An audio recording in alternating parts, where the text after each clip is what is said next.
Not the right point to come into a conversation. Shall we start streaming? Let's do Let's do it. that. Oh, come on now. Ooh, and I forgot to turn down Ooh, the echoes. oh, better do that. Yeah. Oh no, we're good. Done that last time. Well, hello there. We've got Sandy Usia, Jeff Bovey, Phil Worrell, Daniel Yep. Glenn, and Oh, I'm myself. here. Let's get on. Yes. Yeah, let's get on with the show. Let's Ha go.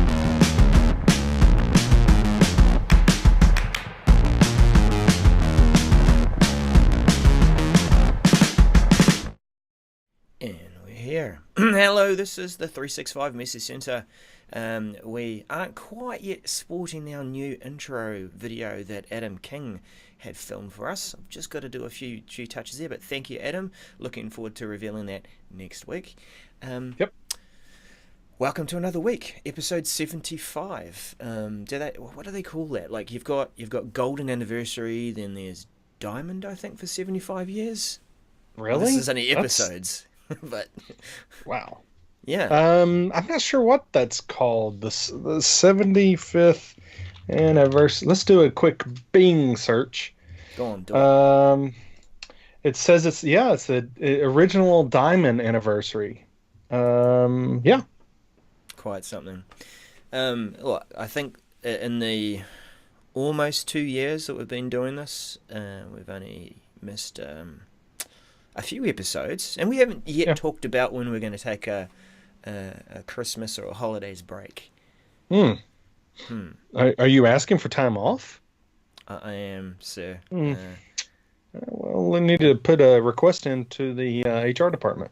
Yeah, and then figure out whether that matches up with existing projects. And That's right. yeah, okay. Well, we'll get around to that.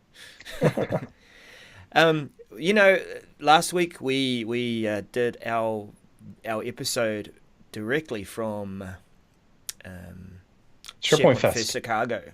Sure Yeah. did. And there was a lot to cover because we actually gobbled up some of the 2 weeks worth almost. Hmm. Yeah. Yeah, we did. We gobbled up. Well, there was only a couple, but we did gobble up. I'm using your term. I don't know why, but okay. We gobbled up a couple of those.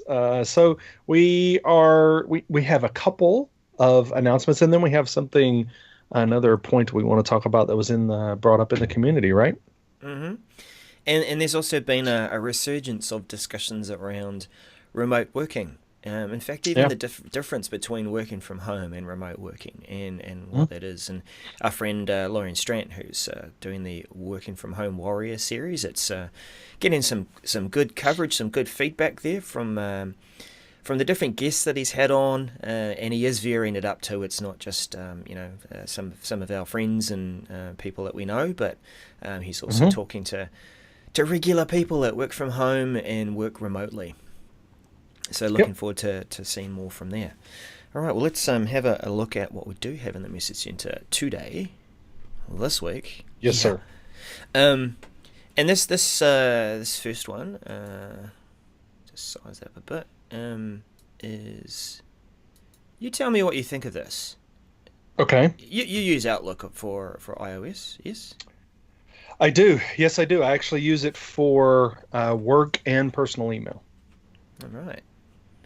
Um, Um, how have you found it like over time? I mean, it was from an acquisition. I think I forget what the company was. It was Sunrise or Sun something. No, that was the oh, calendar.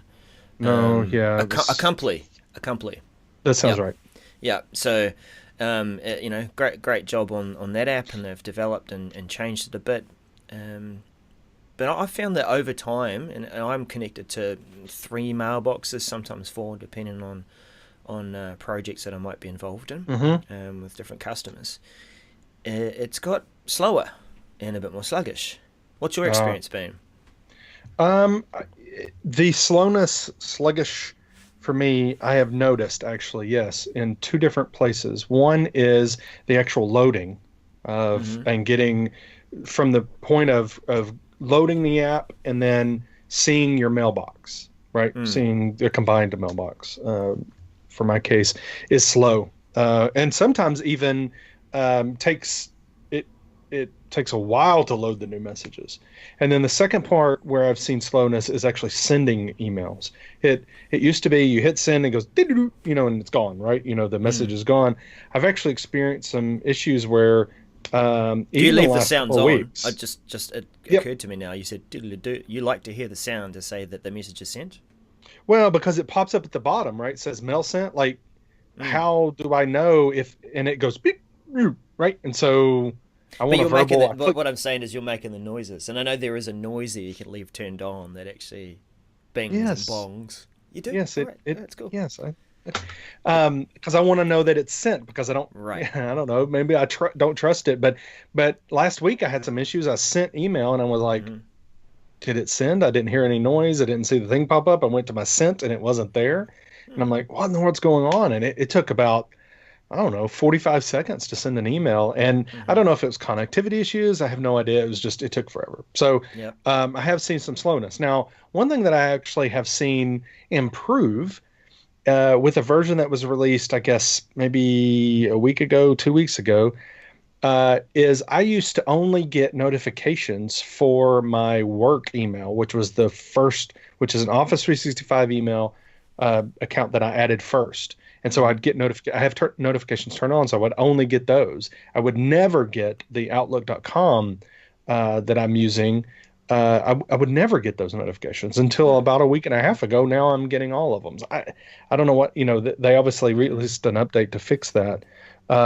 So I like the app, but it has gotten a little sluggish. Yeah. These updates um, are more about design rather than functionality. I think. I don't Actually, know. you'll actually find that it is faster, and Yeah. that's noticeably faster. That's partly why I brought it up. One of the things that I've come across when doing adoption projects, so Office 365 projects for customers, there's always the choice that companies make when they're rolling out 365. They're thinking, do I enable MFA and that sort of experience as well, Mm. and then do I push or mandate or say we should be using the Outlook app from this point on? Some companies like to give people choice and say, well, look, you choose what you want. Um, Others like to say this is the supported experience and it's over to you whether you want to use the native apps. The comment that a lot of people make with this change and this part of adoption is, well, I'm used to using this and I like to have the mail app separate to the calendar app because they're snappier, they're faster, they're just built into the native experience. And Hmm. actually, a few people have said this too. They like to be able to open up the calendar, maybe during the weekend, so that they can see what they have on, what they've got planned in their personal lives, but they don't necessarily want to see their email because then they might feel obliged to answer it during the weekend. So there's all those sorts of experiences and thoughts as people are, being asked to, oh, now I've got to change and start using this Outlook app. And we know, like, when you're using apps in iOS, if you don't use them for a little while, they do tend to shut down or go to sleep. And then so Hmm. you're powering it up, and then there's that whole, like, okay, we're powering it up again, we're starting it up again. Takes a little while, and that was the experience with Outlook. Look, I've definitely noticed a change in the performance with Outlook since this update. And Yeah. aside from that too, I actually quite like the design too. That just makes it a lot easier to read. I'm finding that as I open it up, I'm getting to my messages quickly. I still have 3 or 4 mailboxes connected, and So overall it's a good are you experience. on the do you have the preview, or are you talking about what's being announced here? Because this is saying it's rolling out in the next few weeks. So do you have like the preview version of Outlook, or are you talking about like the latest released one version? Um, well, good point. I actually am using the preview. Hmm. Which is fine. No, no, no, it's fine. You're talking about this release and how it's faster, and I'm like, wait a minute, Yeah, how do you have it already? So if you're using preview, then that's how, and that's yeah. fine. Um, Well, yeah. did you notice it was maybe about a month back? A few of the product groups have made it you can just join the preview if you want to. Yeah, It's not that you have to get on some kind of list. right. Here's the link. You can go through the test flight app on iOS or the Which totally Android, makes whatever sense that for test. me. I mean, Hmm. if you could be on the preview release for on your desktop, right? All you have to do Mm-hmm. is sign up for it. Why not on your mobile? So I agree with it. I'm Mm. totally on board. So I was just clarifying. That's Yep, all. yep. No, yeah, good point. Good point. Um, so yeah, look forward to that then, as it rolls out. Um, Yes. and if you don't know this trick already, yes, it is one app at the moment, or it is and will be. Calendar apps, calendar, email, and contacts are together. But if you want to go straight through to your calendar, and you have a phone which supports 3D touch, and then you Mm, can push right through that Outlook app, and it will give you the choice to go straight through to your calendar, or just give you a peek view of what your next event is. mm. Cool. Possible. All right.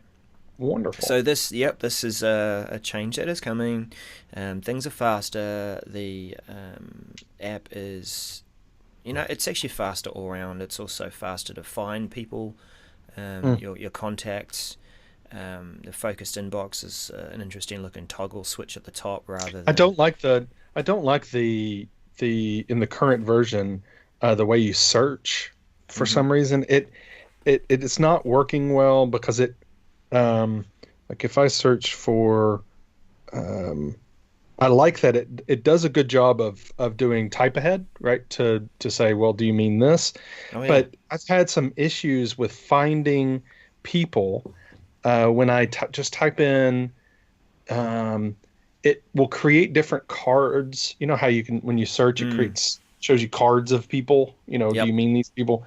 And I will type in the person. It'll be the same person, same email address, but it treats Hmm. it differently for some reason. And it's not because it's in two different accounts, because in this case it wasn't. And so I choose one, and it's just one email. And I don't know if it was some weird experience. So I'm having issues a little bit with searching. So I'm hoping that that gets fixed as well. I don't know. Yeah, well, it can also be the native experience too with the app, and that you've got contacts that are stored in your phone versus contacts that are stored in Outlook, and I the wanted to do magic, man. Just put them together. I don't care where they're stored. Just, if yeah. it's same email address, then, treat all the email from that account as one. Anyway, You might notice that I'm not actually sharing my I phone noticed. and showing you what it is because it's Outlook and it has my email, and I can't really. What's wrong with that? Well, there's this message from you saying request for leave denied for summer. My goodness. You're Let's winter here. mean. So, Mean! Let's move on. yeah, And I'll talk to you about that later. yeah, Um, the only other message before we get into another topic. yep. Um, admin roles for the Microsoft Teams Administrator Center. What is the Administrator Center? Well, it used to be the Skype Administrator Center, and now it's the Teams Yeah, Administrator Center, but you right. can administer both. And there's the administrator roles. You don't have to be a global admin to just go in there and use that administration center. In fact, you don't even have to be just a Teams administrator now. They've divided that Right. role into different things. Did you have a read of this one? I did. I think it's a huge improvement for organizations who want to be able to support, right? Mm. Teams. That's the biggest one here I see. There's, I think this is great overall, but the support roles, having those, that support specialist, because we've gotten so used to this whole idea of, well, I open up a ticket in my organization about something's wrong, and um, I need help, and well, they can't do anything, so they have to push it up to, it goes from like tier one to tier three support, right? Mm. Because that's where the person who actually has the access Yep. to be able to actually get things done on that tier one, or maybe tier two, but get more things done at the tier one would be great. Mm. So I think this is fantastic to enable organizations to streamline that a little better and not have a bottleneck of one administrator, to be able to do all things. We Mm. don't want to overwork them. So Yep.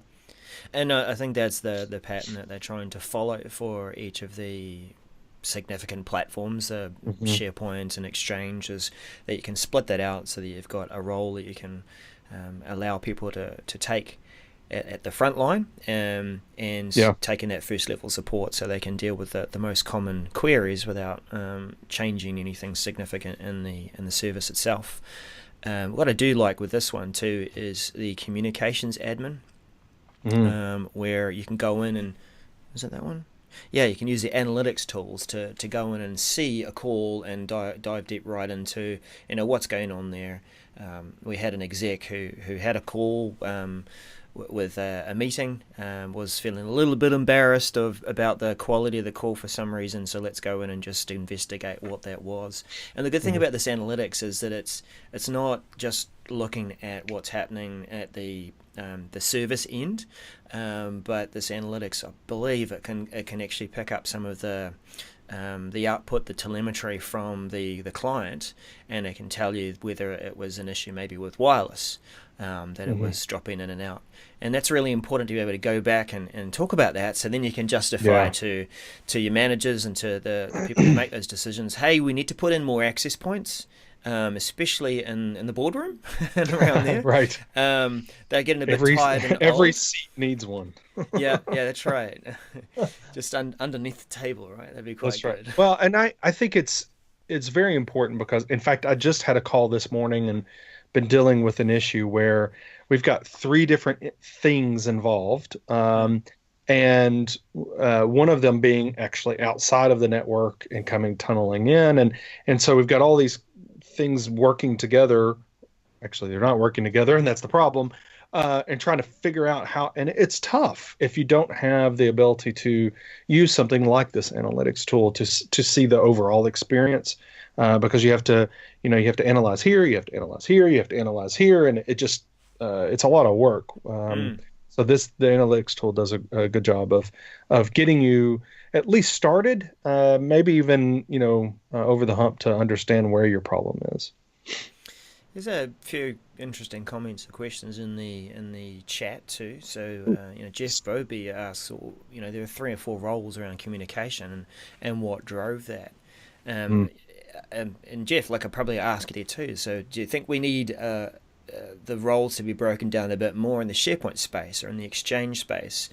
Um, Definitely, I see that there's like a almost not a global admin role, but an admin of the service that can do anything with the service. There is in the communication space that someone can Hmm. go in and also troubleshoot and check out the whole service itself, and then at first level allowing people to make quick changes to the user's experience, and also just troubleshooting from that point too. Well, and also you got to think about these are meetings, and it's one of those, just like Exchange, for instance, we don't give every uh, administrator access to open up people's mailboxes, Mm, right? We need different levels here because getting in someone's mailbox is actually something that should be treated as an extraordinary issue, right? mm, So I think that's the case in meetings as well. We need to make sure that we're not getting into meetings, being able to see meeting information all throughout the organization. So if you have a support specialist, being able to see the call record information, great, but should they be able to see the full call record? I don't know. So I think that's some of the reason why we have division mm. here. Dean's It's got a just, good question there too. yeah. If you think about it, and I know Lorian said this before too, that we think about teams, Mhm. and some have that view of it's replacing Skype, so let's enable people to do what they did in Skype to do within Teams, from an admin perspective as an IT pro. Um, and sometimes they overlook and forget that, well, actually Teams is the hub of teamwork, and it involves so many other different services. Yeah. And Dean's question is pretty fair. Should a Teams admin also have admin ability to change things within SharePoint? Because if you go and troubleshoot the Teams experience for someone, it can involve communication. It can involve files and sites and things like that. So, Hmm. um, should it be combined? I think that's a fair question. I think it's a fair question, but it gets into the aspects of an organization and how you've subdivided work. Um, should they be an administrator? Maybe, but what if, you have an organization so big that you have these roles defined, separated out. Maybe it's for security reasons. Um, so are you going to give that one person or persons the same ability to, because I can take that even further. Maybe they need to also be a admin in Planner because we Or use Power Planner BI. all over the place, or Power BI, or Mm, Flow. I mean, you can just cascade all that because they're all connected. And Teams is hmm kind of one of those where it brings all of them together. Um, I don't know, and I think that's one of the. It depends on the organization and what the organization is laid out and how. Because it I can definitely see what his point, mm, definitely. But then on the other side, it's security. Is you're not um, I can't, you don't have that defined. I've got SharePoint admins who are not really teams because they're not they don't know all about the calling and all that kind of stuff. But then you've got um, SharePoint admins that are part of that, and how and in fact, I just got into an issue where on a project where we're administrating SharePoint and having issues because someone who is a network person had permissions in SharePoint and was changing stuff. And we're mm, like, okay, you need to stop doing mm. that because we're conflicting and it's causing issues. And so, that's, I think, some coordination, obviously, and some communication would be very important in that case. Yeah, But it depends. I can yeah, definitely see it.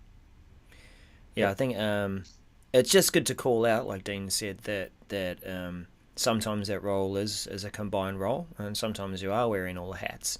Yeah. So yeah, good thing to think about. Yep. Hey, look, the thing I wanted to talk about that was kind of observed in the community, and it's not Mm. something that happened over the last week.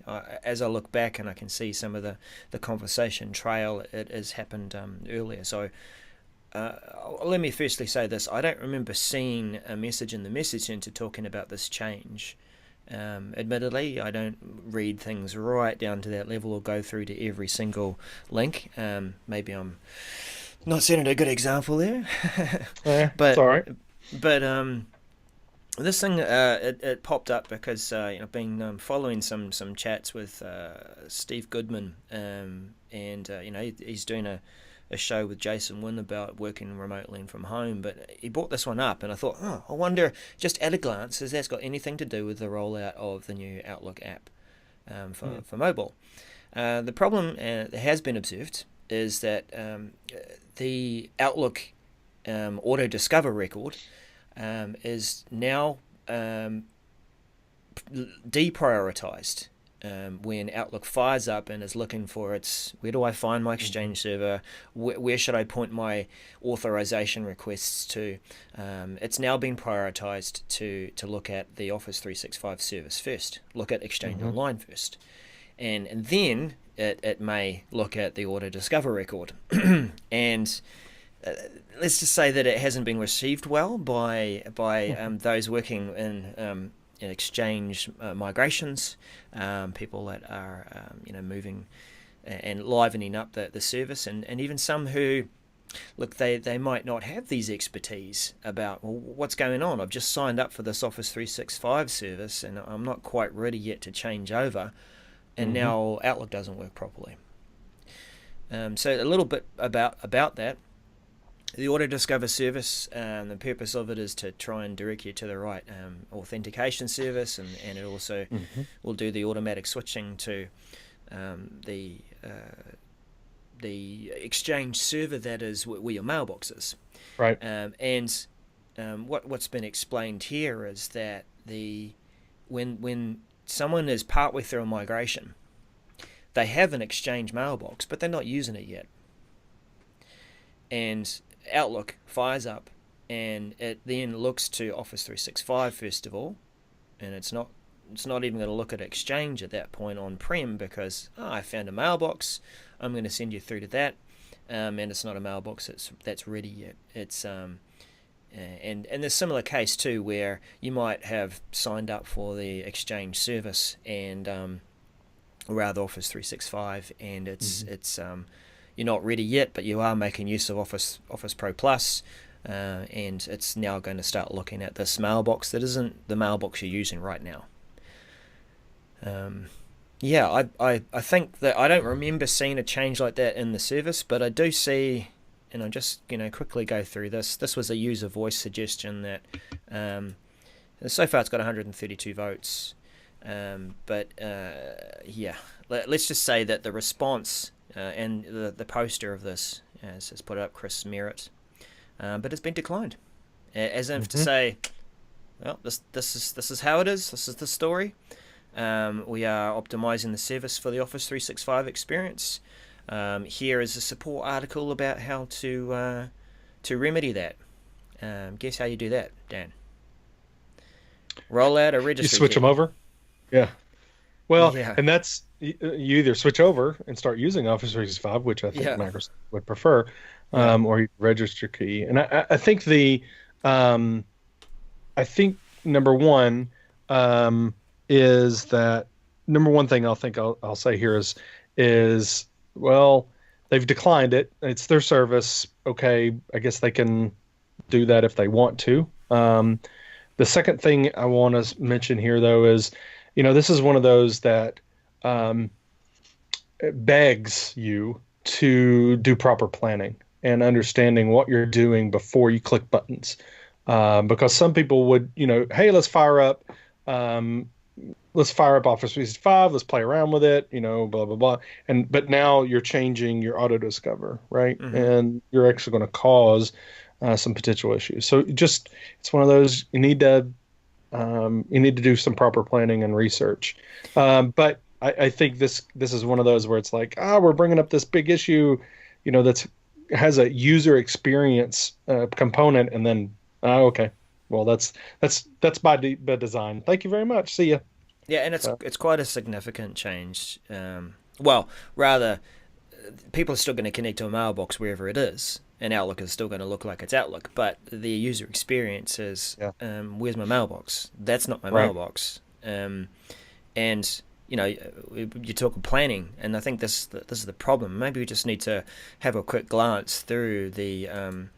I won't do this now and make people wait, but have a look through the messages yourself. See if you can find a message that talks about, hey, major change, major update.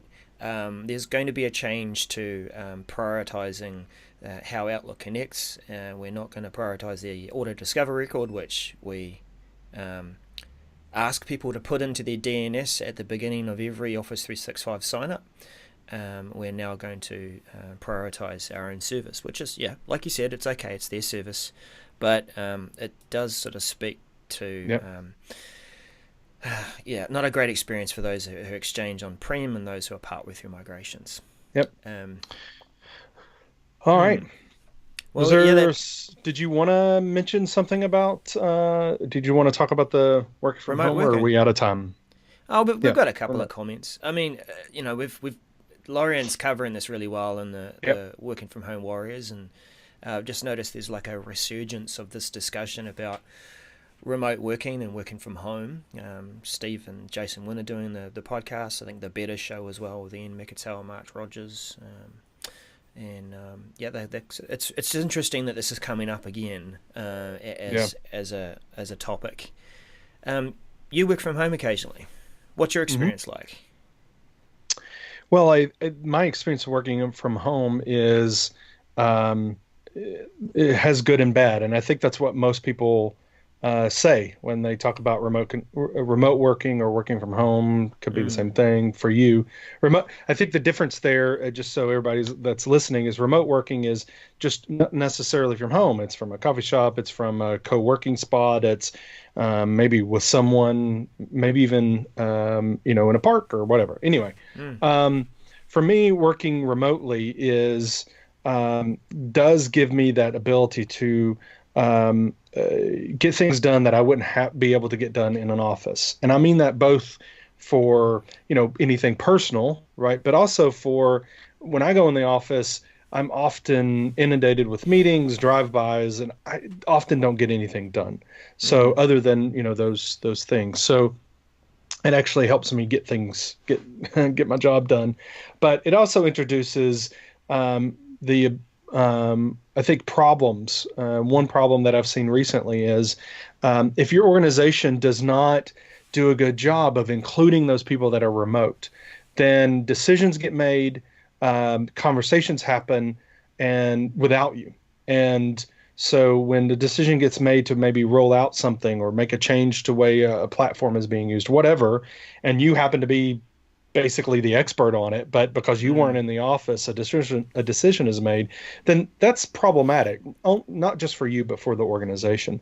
So I think the organization has to be ready for it, as well as the workers. But anyway, that's just a short blurb for me. I think there's a lot to manage. It's not this, magical thing that ooh,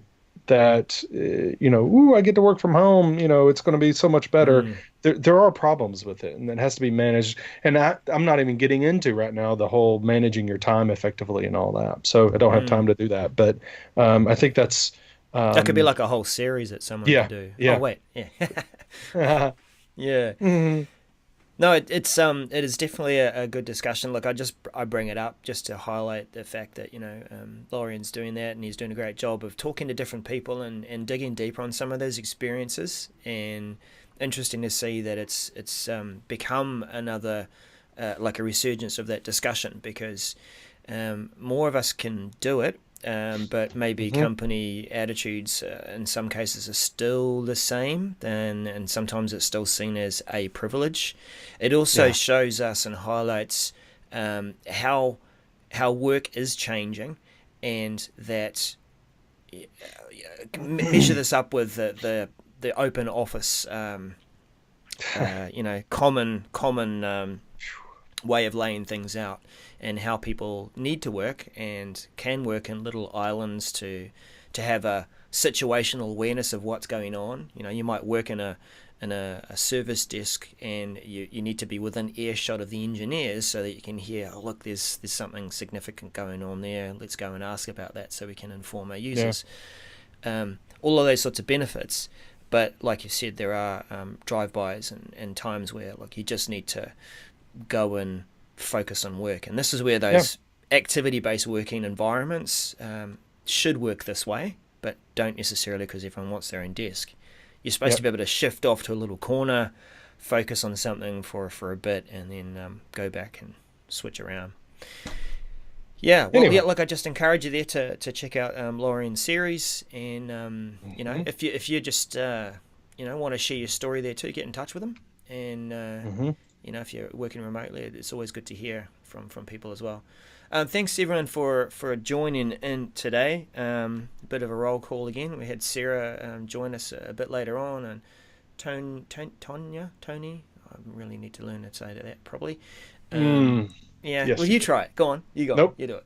I'm I'm doing not something gonna else right try. now. Yeah, but thanks all for joining, and we'll see you again next week. And we'll try and play that new intro from Adam King. Thanks, Adam. It's Yep. a bit of a fun one that was filmed at Ignite. Catch you again. Bye for now.